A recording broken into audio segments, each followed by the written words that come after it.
Hey guys, if your Breville steam wand is clogged and barely any steam comes out, in this video I'll show you how to clean it and unclog it so that it works just like new. Okay, so first thing, make sure the machine is turned off and it's cooled down, because you'll need to be able to touch the steam wand so that you can unscrew the steam wand tip. And for that you'll need this steam wand cleaning tool that comes with the machine. This thing has two needles for unclogging the steam hole, and you can use this smaller needle for tougher clogs to break up and scrape away any more stubborn buildup.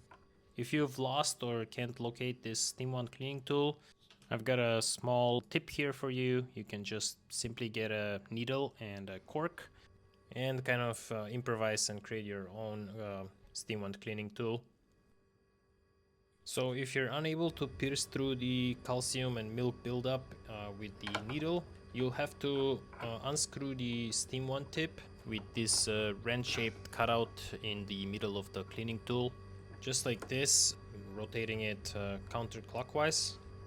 And if you've lost and don't have this tool anymore, I'll have a different one from Amazon down in the description below. So after that, soak the steam wand tip in a small cup with a mix of hot water and a bit of white vinegar. So a shot of vinegar and 2 shots of hot water should do. Let it sit for around 10 to 15 minutes. Then rinse it with some dishwashing detergent and cold water and screw it back on.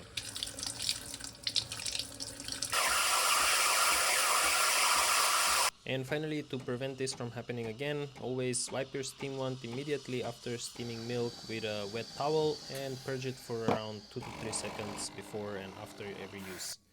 This will keep the milk from drying inside. So that's it for this video, guys. Please give it a thumbs up if you found it helpful and subscribe for more coffee content. I'll catch you in the next one.